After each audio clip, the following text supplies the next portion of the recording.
Hello from me as well. A very warm welcome to Chatham House. I'm Bronwyn Maddox. I'm the director of Chatham House.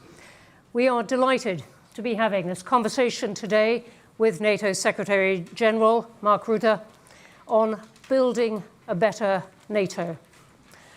As you very well know, he's been in that role for something over a year, but was for 14 years the Prime Minister of the Netherlands, the longest serving to date, and a Prime Ministership that really encapsulated the views that he's come to argue as head of NATO about the need for countries to work together. And I think that is what we're going to hear some more of today. He's going to make some short opening remarks. I'm then going to ask some questions. Get your questions ready, as we will have good time for that. Is someone putting up their hand already? Thank you. Maybe not quite that ready. I will try and get in as many as I can. And just in case you're in any doubt, it is being live streamed and is on the record. Very good. Secretary General, very warm welcome. Thank you. Okay.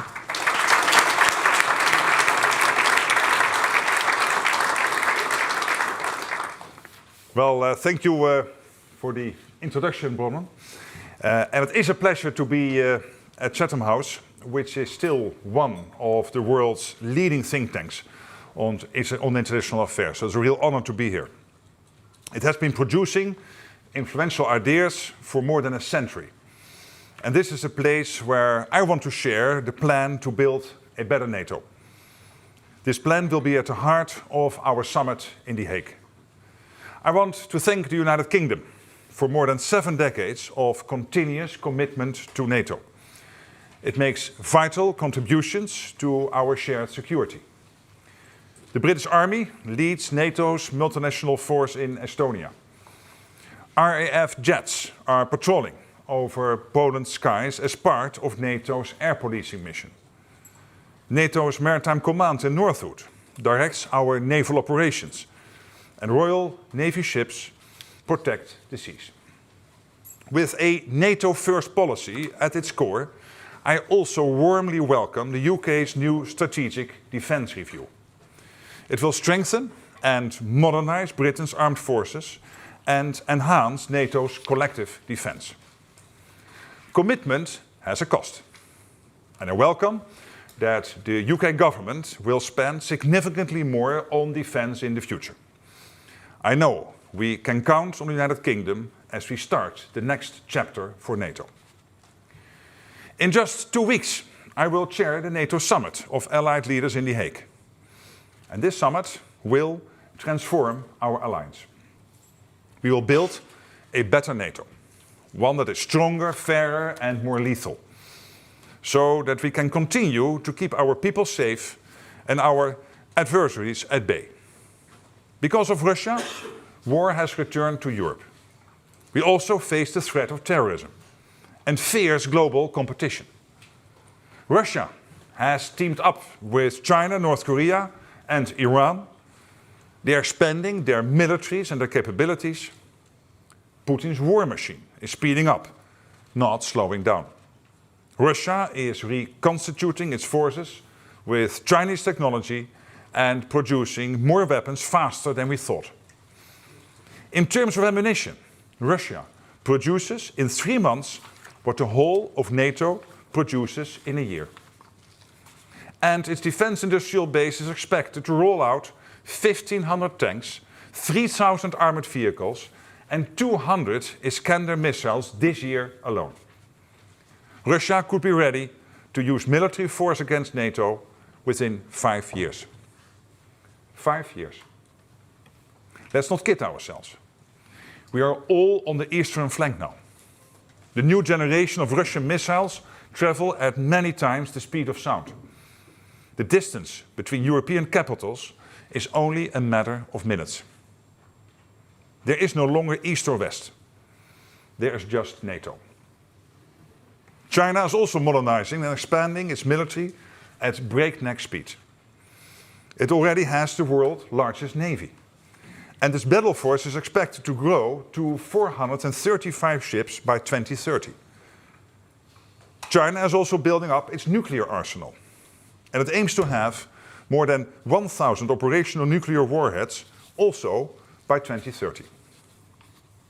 Those who stand against freedom and democracy are digging in, preparing for long-term confrontation, and trying to dominate and divide us. In 1936, Winston Churchill posed this question during a debate in the House of Commons. Will there be time to put our defenses in order? Will there be time to make these necessary efforts? Or will the awful words, "too late," be recorded? And that is the question for NATO now. History has taught us that to preserve peace, we must prepare for war. Wishful thinking will not keep us safe. We cannot dream away the danger. Hope is not a strategy. So NATO has to become a stronger, fairer, and more lethal alliance. A stronger NATO means spending much more on our defense. All allies will reach the initial target of spending 2% of GDP on defense this year. That was a pledge made way back in 2014. Now we have a concrete plan for the future. We know what we need, and we know what to do. At the summit in The Hague, I expect allied leaders will agree to spend 5% of GDP on defense. It will be a NATO-wide commitment and a defining moment for the alliance. There are two parts to this new defense spending plan.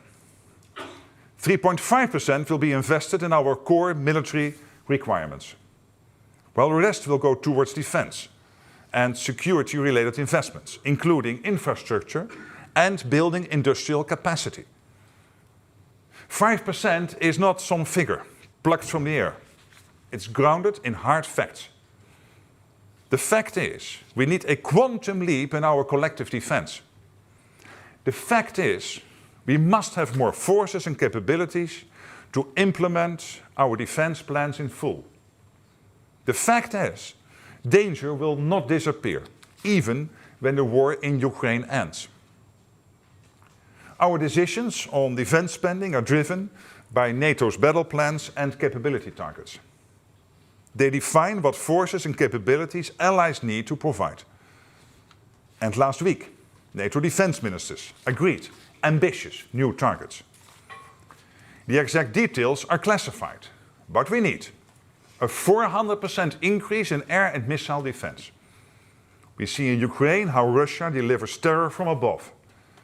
So we will strengthen the shield that protects our skies. Our militaries also need thousands more armored vehicles and tanks, millions more artillery shells. And we must double our enabling capabilities, such as logistics, supply, transportation, and medical support. Allies will invest in more warships and aircraft. To give just one example, America's allies will procure at least 700 F-35 fighter jets in total. We will also invest in more drones and long-range missile systems, and invest more in space and cyber capabilities. It is clear, if we do not invest more, our collective defense is not credible.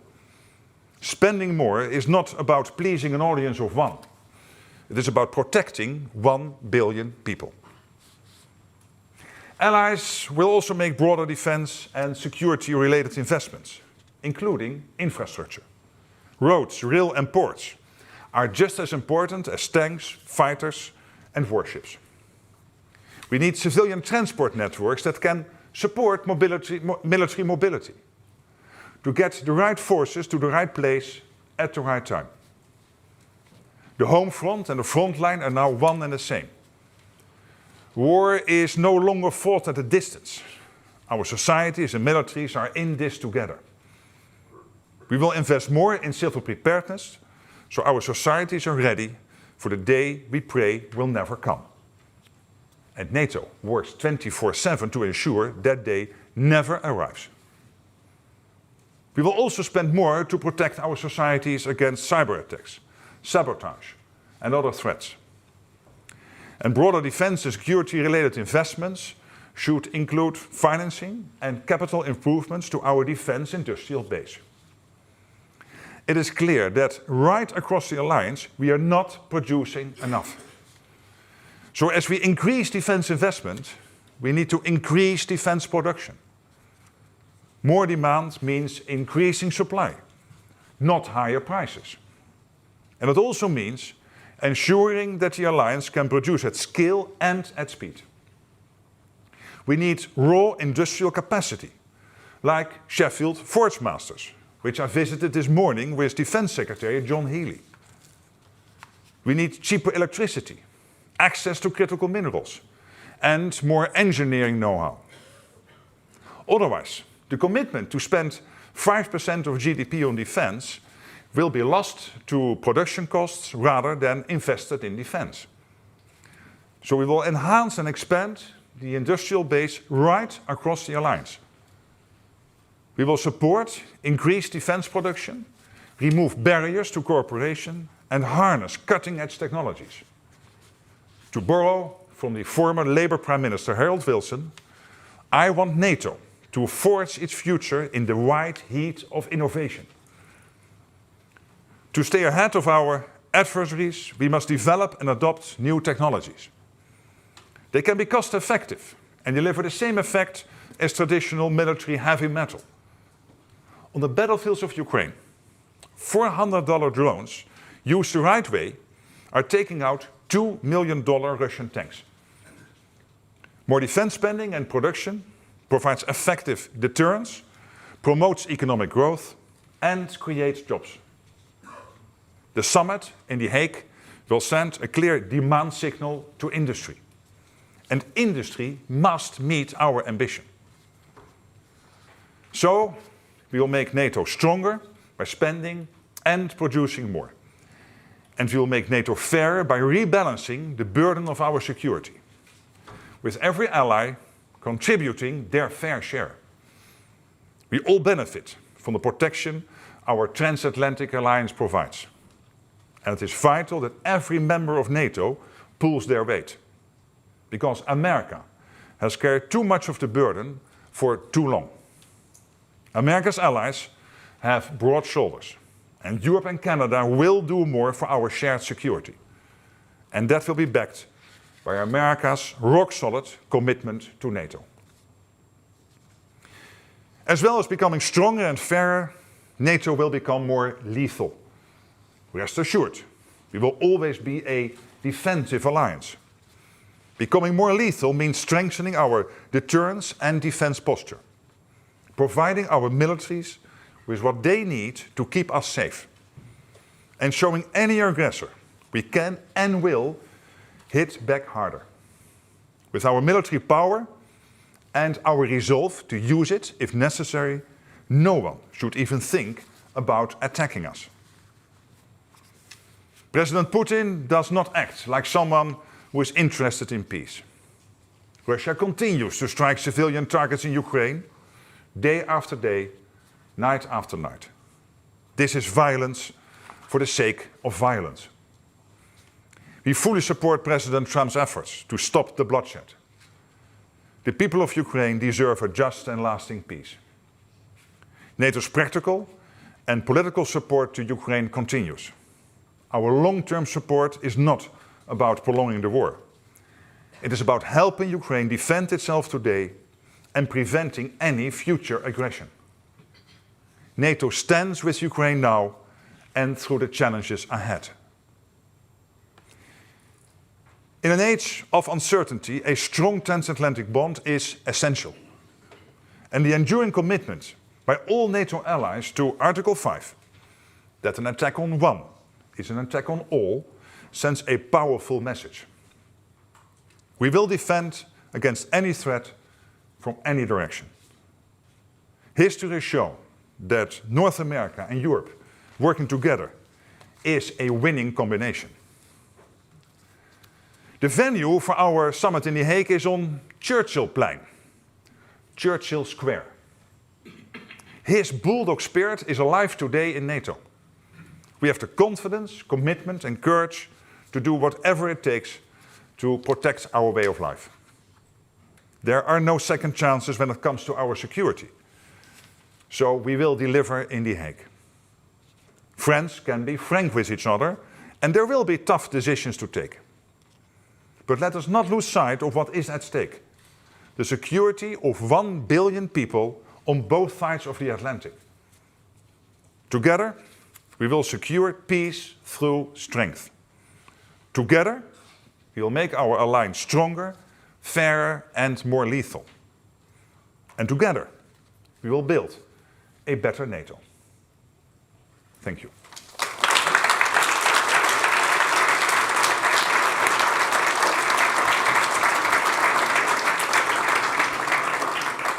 Thank you all very much indeed. And I'm using as my pad to write on, but what I can recommend to you, today's edition of The World Today, which is a large part of which is dedicated not only to NATO, but people making suggestions to the Secretary General as to what he might do.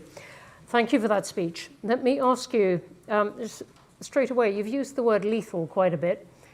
What point are you trying to make through that? The point I want to make is, yes, we are still a defensive alliance, but we are deadly serious that if anyone tries to attack us, that the consequences for that attacker will be devastating. Be it Russia or anyone else who tries to do anything against us. And we have to be absolutely clear. And this is not only about the money and the weaponry, it is also about the mentality, that we do realize that there is a lot at stake here. And the people trying to act against us must understand this. So what is the main threat to NATO members? Is it Russia, which everyone in Europe is very conscious of, or is it China, which seems to be the focus of the US's alarms in the world? The main long-term threat against NATO is Russia, there's no doubt. But you rightly said there is more than Russia. And NATO was never established to fight only the Soviet Union. It was there to protect NATO territory from anyone who tried to attack us. And what we see at the moment is an enormous build-up in China of their military capabilities. I mentioned in the speech, including what they do Navy-wise. They will have in 2030 100 more ships than the US has currently. And they have a defense industrial base in China to build even more ships, which the Americans at this moment can absolutely not compete with. This is one of the big issues we have, that when it comes to defense spending, there is an issue with Europe and Canada.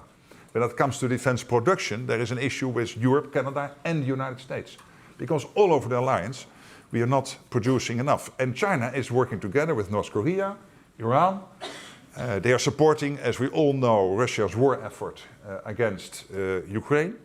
So these four working together is, of course, a relevant development. So yes, Russia, but clearly also focusing on what China is doing, and of course, the fact that these four working together and North Korea getting the latest technologies from Russia and others in return for their support to Russia in the war effort against Ukraine. So in terms of strategy, it is Russia, it is China, and is the others working with them. All of these. Yeah, so NATO wants to protect its territory for 1 billion people. And of course, when you ask me what is your first and main threat long term, it is Russia, absolutely. But we have to be conscious of what is happening. And I was visiting 2 months ago Japan, speaking with the whole senior leadership there. And of course, they are very worried about what's happening in the Pacific. They really very much value the relationship they have with NATO. That is also true for Korea, the Republic of Korea, for Australia, for New Zealand, the so-called Indo-Pacific Four. And it shows you that we cannot think that there is one theater which is the Euro-Atlantic theater. Yes, of course, that's the main theater we are focusing on. But we have to be conscious of the fact that this is all interconnected with what is happening in the Pacific. And the war in Ukraine, Russia's unprovoked war against Ukraine, clearly shows that all these countries work together here. Can NATO survive a drawdown of US presence in Europe and some of the questions that the US has directed at NATO about its value? Since President Trump came in office, in the first couple of weeks I got many questions from European leaders. Will the US stay committed to NATO? And I told them, I said, well, you might want to put on your television and listen to President Trump when he has President Macron in office, or Prime Minister Starmer, or Prime Minister Maloney, when I was visiting, others were, and recently, of course, Chancellor Merz. And there is a total commitment from the American president and down the whole system to NATO, but also an expectation. And the expectation is that we in Europe and Canada will indeed equalize in spending with the US. And we have to do that, not only to equalize, but we need that 3.5 core defense spending to be able to deliver the capability targets. Then there is the question, okay, if they then stay, Mark, with NATO, might they all of a sudden decide that SACEUR should be a European general, the Supreme Allied Commander, which has traditionally always been an American general, because there were these rumors. Well, there's your evidence. Last week the appointment was announced of the new Supreme Allied Commander and holding an American passport. And the third question is, will they all of a sudden withdraw troops from Europe? There's absolutely no question on that. What they have said is that, yes, obviously for the United States, not only concentrating on the Euro-Atlantic, but also as the biggest worldwide economy and the biggest defense power in the world, they also have to, of course, focus on the Indo-Pacific, they have to focus on the Middle East, and that over time there will be somewhat more pivoting towards Asia is only logical. I'm not worried about that, but I'm absolutely convinced we will do that in a step-by-step approach. There will be no capability gaps in Europe because of this, and there's absolutely no... And you've seen it when, again, Chancellor Merz visited the White House when it came to the American troops presence in Germany, and a clear commitment of the American president on that point. So no capability gaps in Europe. Over what period? Can you say that immediately? That the US drawdown won't happen too fast? I think we can say that the US under President Trump has won this argument that that has been there for a very long time about Europe needing to spend more, and you've embraced that in what you've said. But he has also said a lot of other things, indeed, about pivoting to Asia. We'll come on to Ukraine in a moment. But on the US perhaps having fewer troops in Europe, is that not going to leave Europe exposed at any point? Not at all. I have no worry about that. And why not? Because in the United States, with everybody I speak with in the Pentagon, in State Department, in the White House, the President, the National Security Council, people are aware. NATO is not only there to, again, quote Churchill, not quote, but referring to Churchill in his famous speech in the US Congress in December 41, to prevent the mistake after the First World War, again after that then ongoing Second World War after Pearl Harbor when he gave that speech. That the long arm of history will reach out again across the Atlantic Ocean to get the new world involved in a war in the old world. It's not only because of that historical reason. In the US, all the generals, all the senior policymakers totally understand that for the US homeland security, for the defense of the homeland of the mainland US, its territory, a secure Atlantic, a secure Arctic, and a secure Europe is crucial. When the Norwegian Prime Minister was visiting, he showed President Trump the pictures of the nuclear submarines just across the border between Norway and Russia. We sometimes forget that Norway has all over Sweden and Finland this border with Russia, and there is that big, one of the biggest, maybe the biggest Russian submarine port. And he said, Mr. President, these nuclear submarines are not there to target Norway. They are there to target the United States. And what we do collectively is make sure that they can never do that. So that deep realization that our security, Europe, Canada, US, is interconnected practically, so not only for historical reasons, but practically, is deeply ingrained in the US. And at the same time, they have more things to think about, like the Indo-Pacific and the Middle East, and sometimes also when it comes to Africa, which is only logical. So we spending more for them to pivot more towards, for example, in the Pacific, over time, step by step, is possible. What about Ukraine itself? Does it not weaken NATO in some sense if the US president says, look, NATO was part of the provocation for Russia of this war, Ukraine started it, and begins to talk about ways of settling that seem to make many concessions to Russia? But look what President Trump did since he came in office. He many things. Well, I know, I agree, but he broke the deadlock when it comes to Ukraine. He broke the deadlock with Russia. And I'm of the opinion that it is only the American president who was able to do this, to start the dialogue again with President Putin on how to end this terrible war, and he did.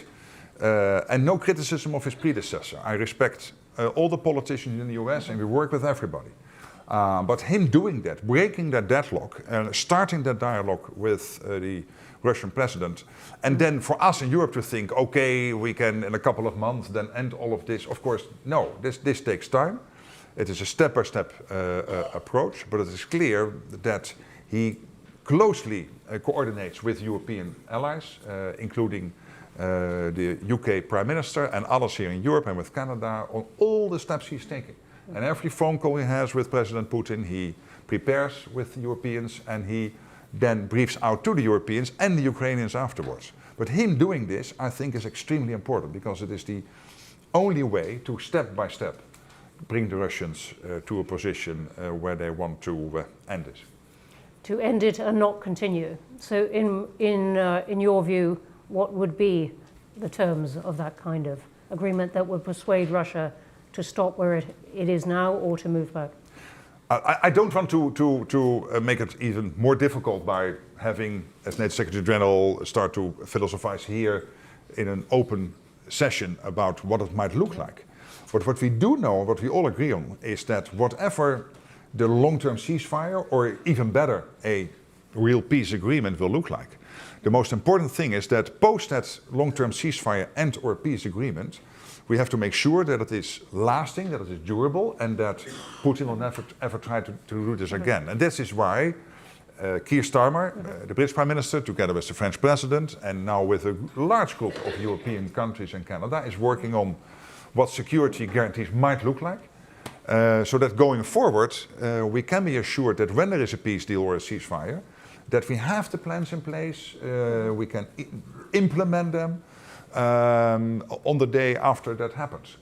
And that preparation, I think, is also in close coordination with the Americans, is again evidence that this transatlantic relationship is very strong.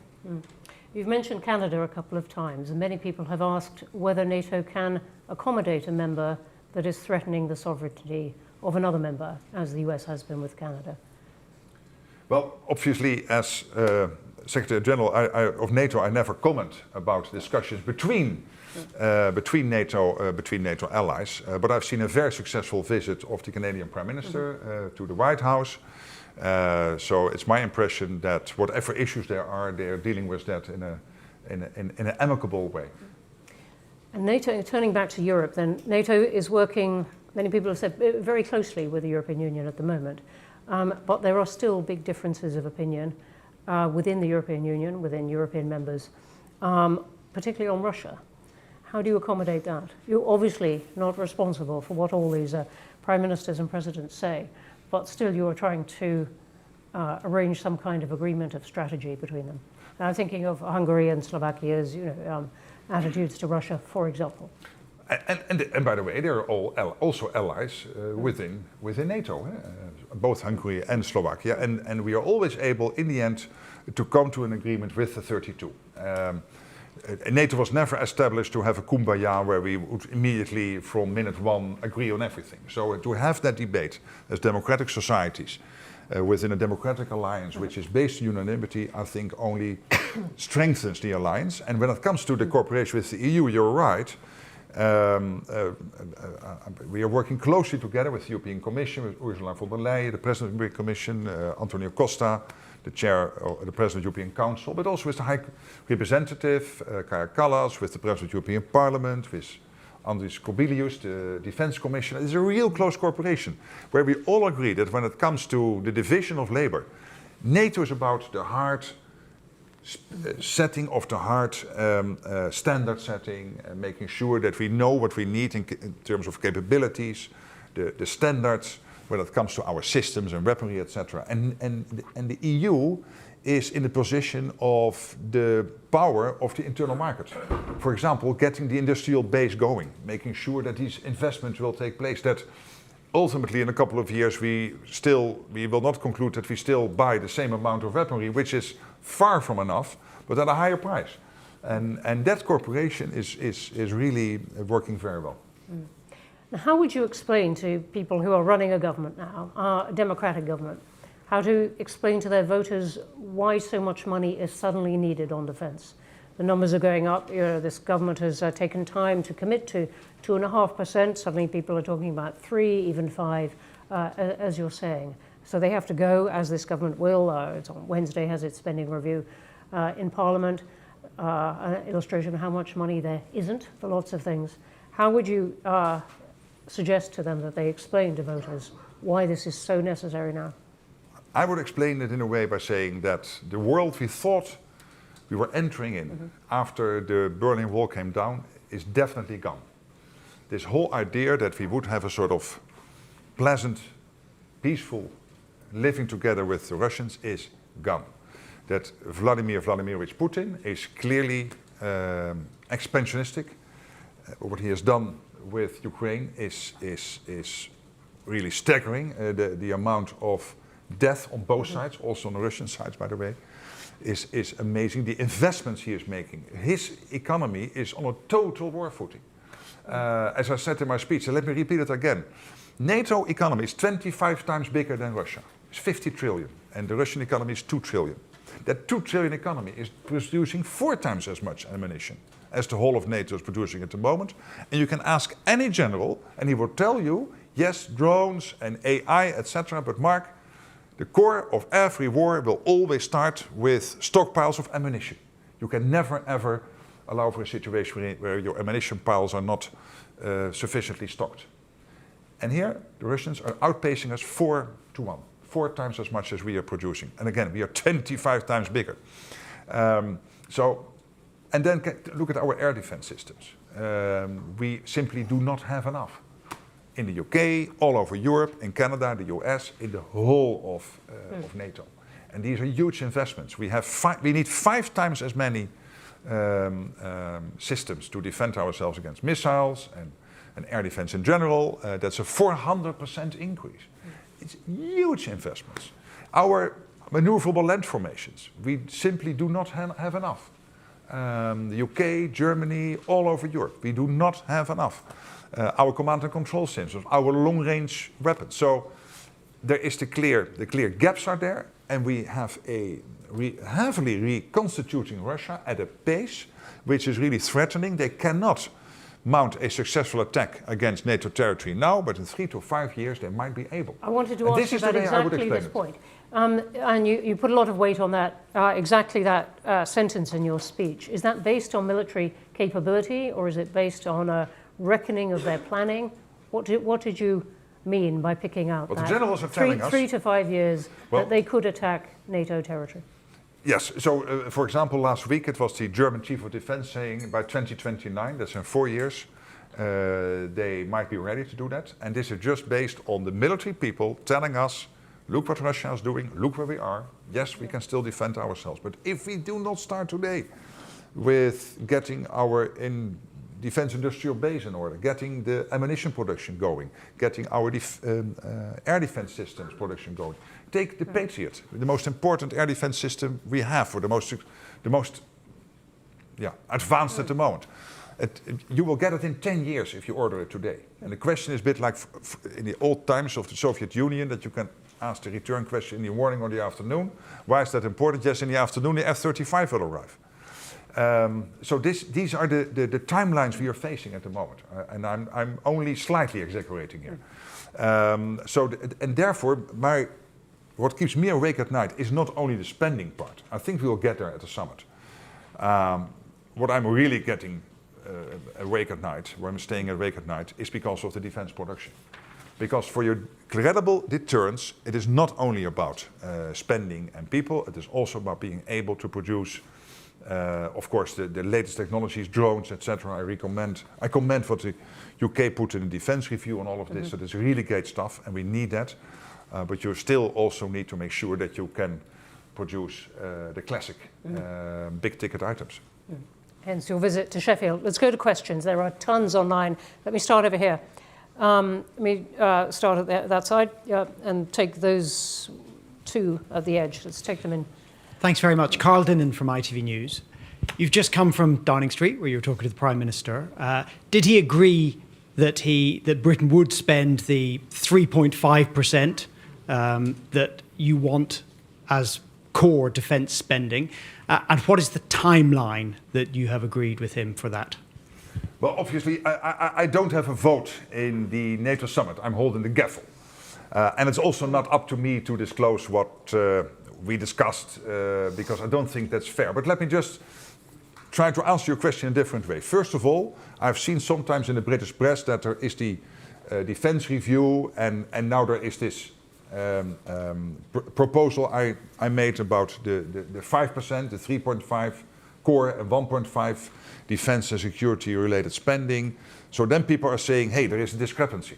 I don't think there is. Why not?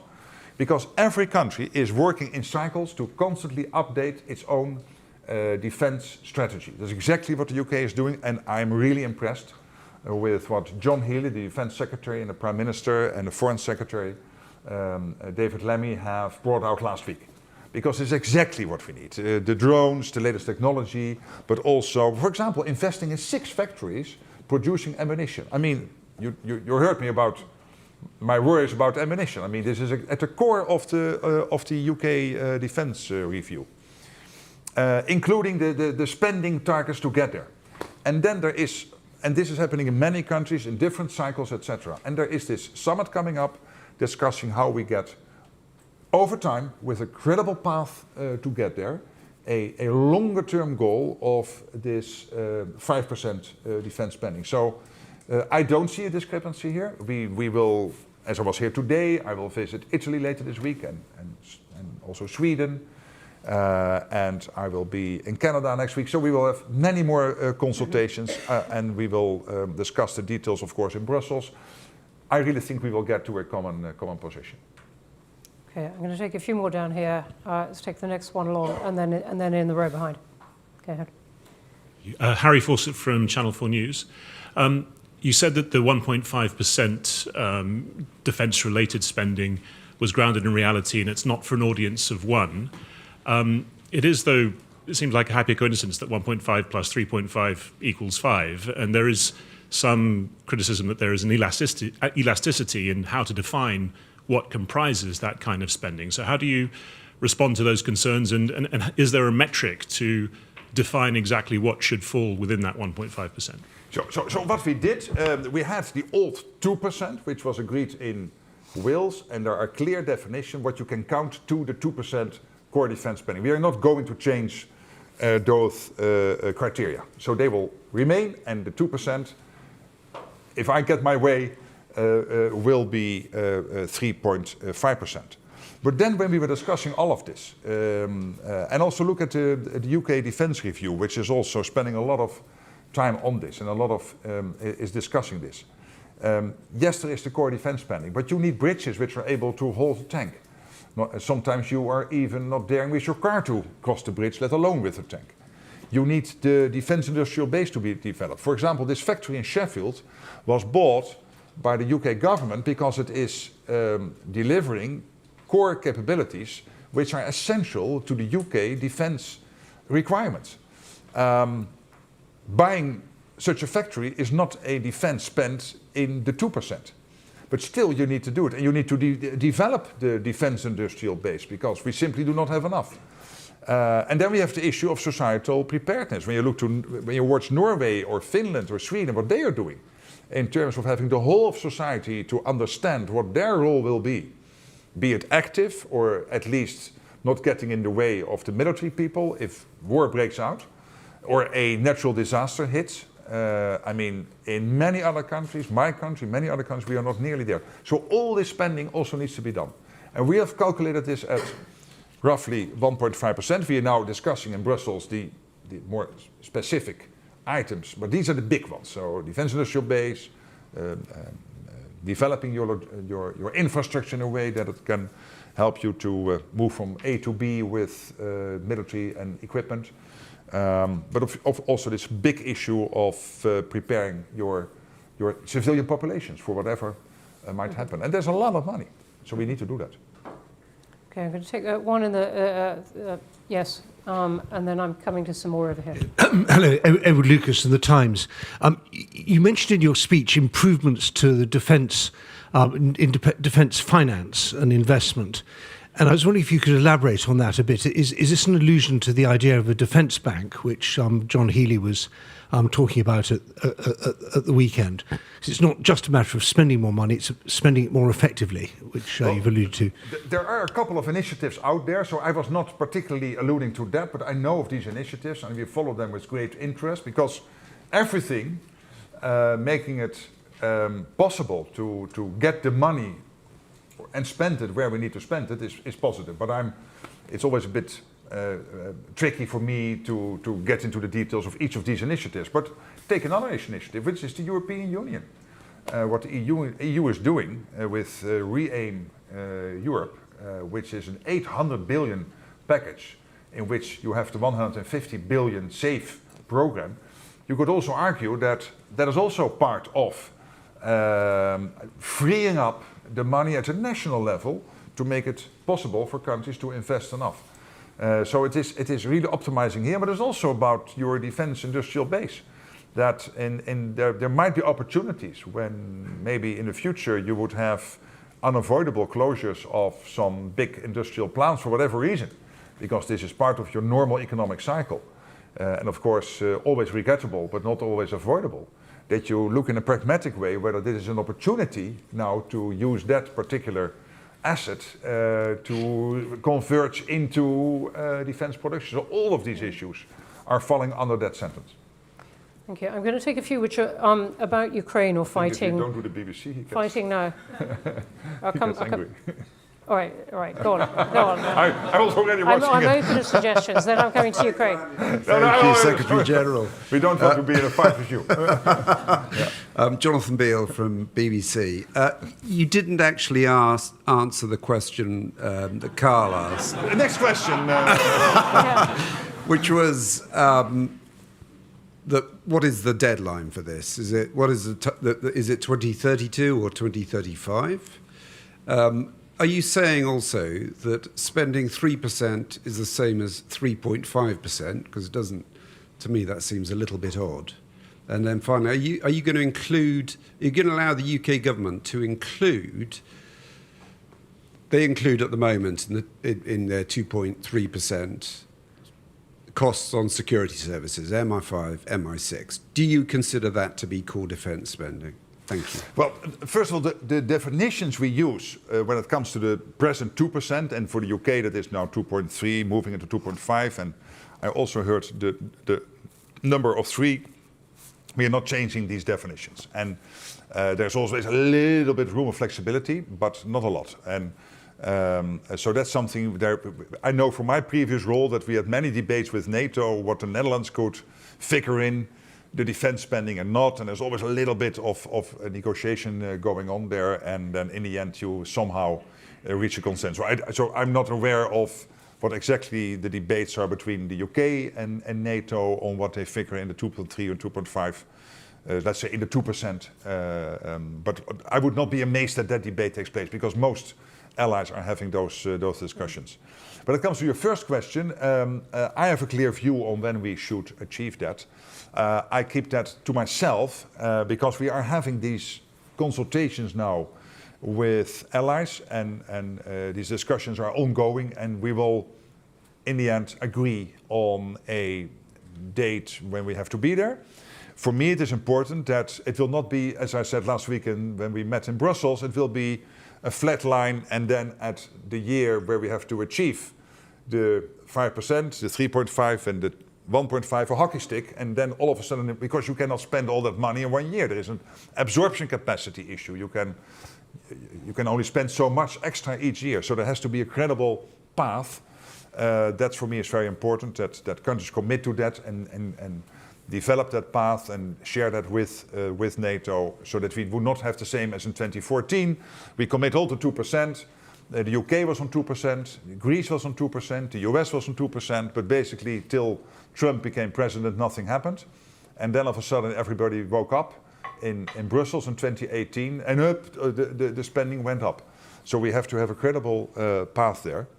And then I didn't understand the 3. So for what I propose is 3.5 core defense spending by date X, and that's being discussed now. And 1.5 on defense related. So we are not putting out a number of 3 anywhere. Okay. So anyone got a question on Ukraine and Russia? There's quite a lot online. I want to take a whole group. Let me take several on that. Aricia, who's here, and then I'm going to come right to the back. Thanks very much, Bronwyn. Thanks, Secretary General, for coming and speaking to us. I have a question. 2 summits in a row, Ukraine was said that it has an irreversible path to NATO. Fast forward this spring, we hear that the United States is perhaps ready to offer Russia a concession, which means Ukraine will not join the NATO. So my question is whether such concession would make NATO better or worse, and will Ukraine join you in The Hague? Well, first of all, my aim now is for this summer to have a very concise list of conclusions. So a communique which is concise. You know, from the last Washington summit, I think it was 60 pages, 19 paragraphs. It will be considerably more condensed than that. And that means that you do not always have to repeat every sentence and every previous made commitment because it stands. The strategic concept stands. The Washington communique stands. So the irreversible path of Ukraine into NATO is there, and it is my assumption that it is still there after the summit. Whether it is again in the communique or not, I think that's not relevant because all the language we previously agreed on is there till we decide it is not any longer there.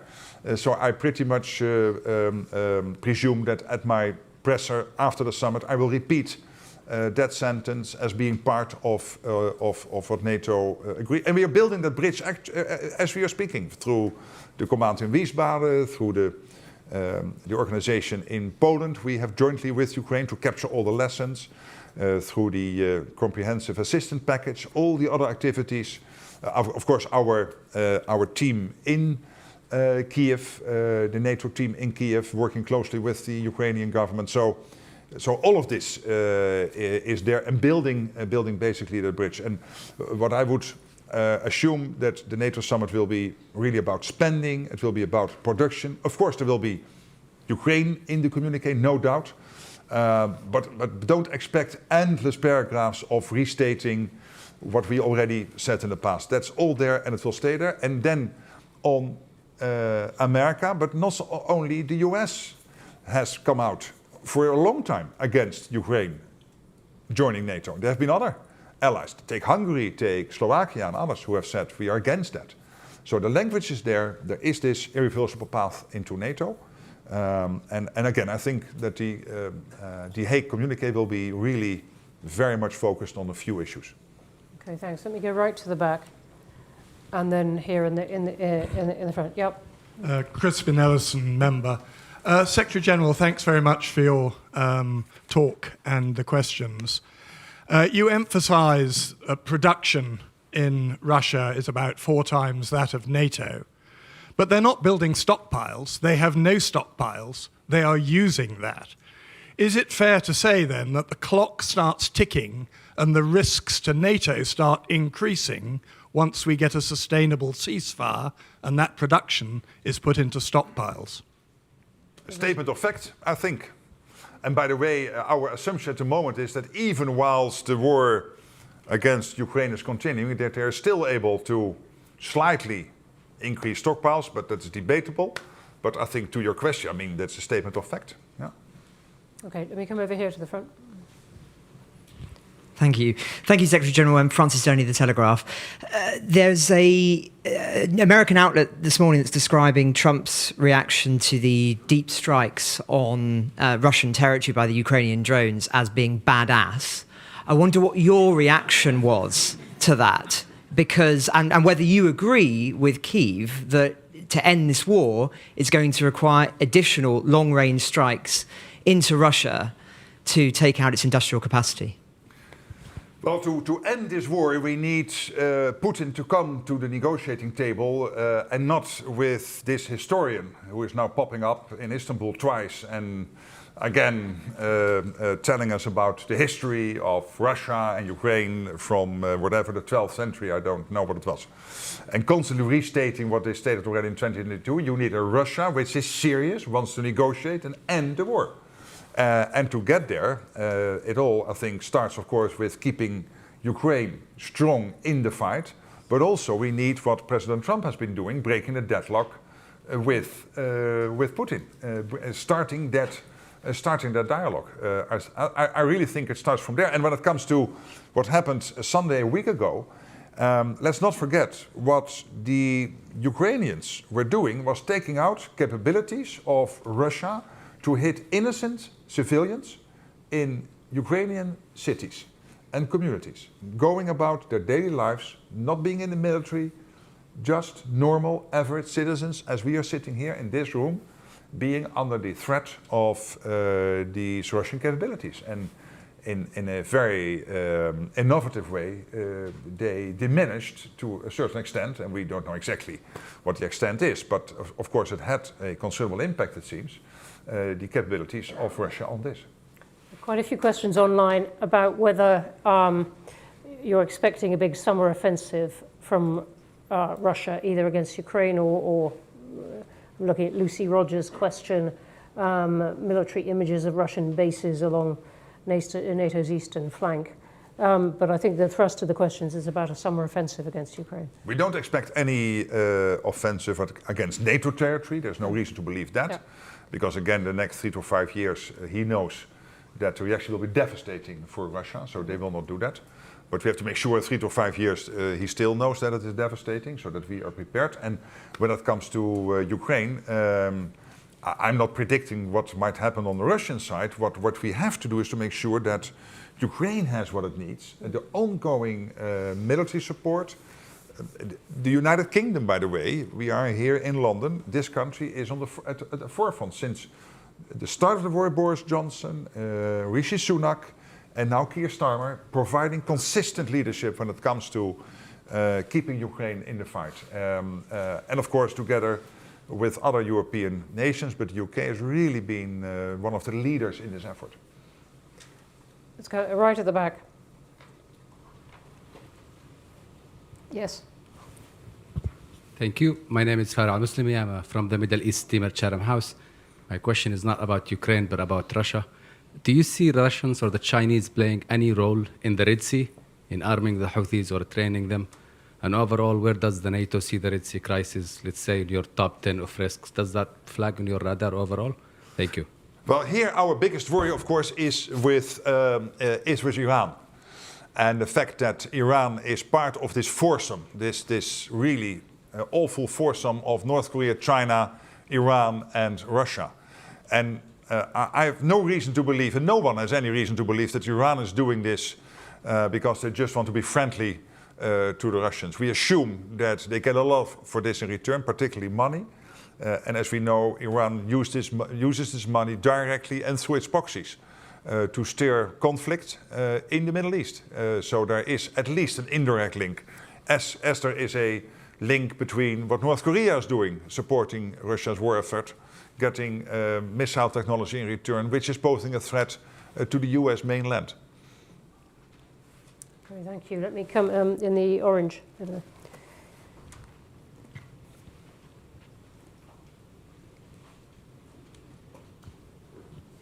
Danielle Sheridan from The Telegraph. Do you think this Wednesday... How many are here from The There was Telegraph? also a Telegraph. Yeah. A big newspaper. I was almost not going to say where I was from, actually, but... do you think this Wednesday we should see the Chancellor raise taxes in order to cover the defence spending that you think is required? Well, it's not up to me to decide, of course, how countries pay the bill. I mean, what I know is that if we want to keep our societies safe, and look, if you do not do this, if we would not go to the 5%, including the 3.5% core defense spending, you could still have the National Health Service, or in other countries their health systems, the pension systems, etc. But you'd better learn to speak Russian.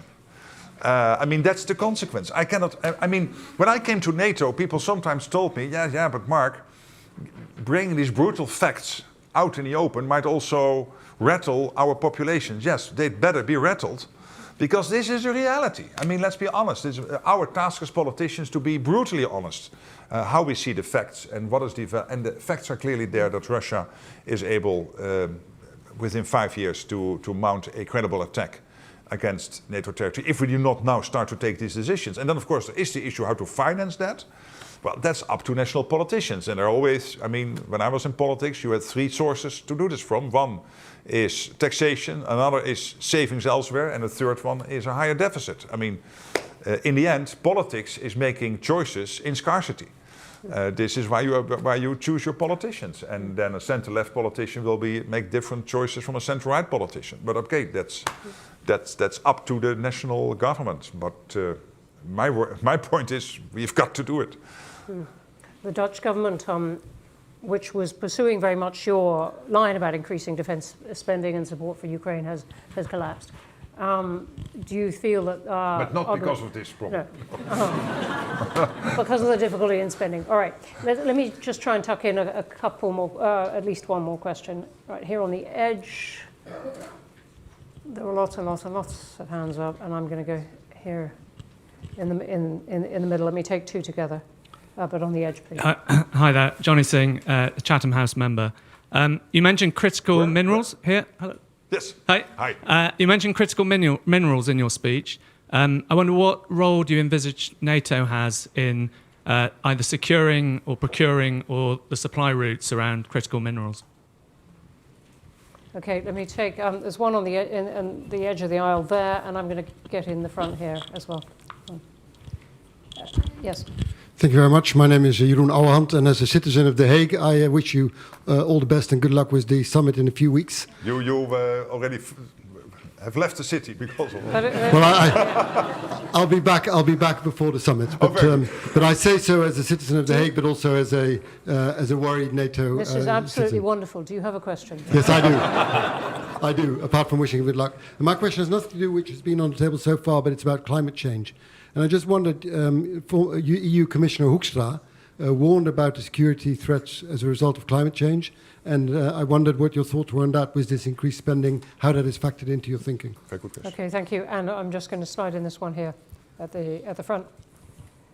You have a microphone. Sorry. Really quick. My name is Nishant Shilkuri. I'm a Chatham House member and I work for Mail Online. I'm sure you've paid attention to Elon Musk's feud with Donald Trump.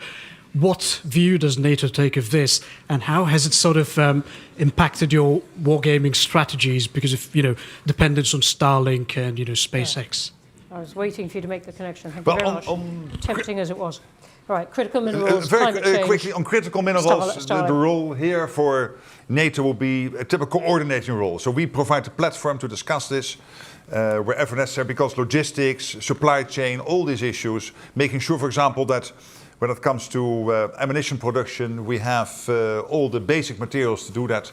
Obviously, nations are working on this, allies, but NATO can always provide a platform to have that discussion more coordinated. On climate change, obviously, this is a case in point. What we are seeing is that for example, the Arctic is opening up. So it has an impact. And the fact that the Russians and the Chinese are now sailing in the Arctic, and that the 7 high north countries, US, Canada, Sweden, Finland, Denmark and Iceland, have asked NATO to become more involved here. And we will do that. It's clear evidence of this. And so we have the issue of icebreakers, China, Russia active there. And this has to do with the fact that these routes are opening up. And this has to do with the fact that global warming is taking place. And NATO has, after long consideration, decided not to have a view on what is happening at the moment. Okay, thank you. We are going to have to stop there. I'm so sorry. Thank you for the terrific questions online. Yeah. I didn't take so many because they overlap with what we had discussed already, but they were great and great to have them. Thank you, everyone, for coming and for your excellent questions. Please join me in thanking the Secretary General.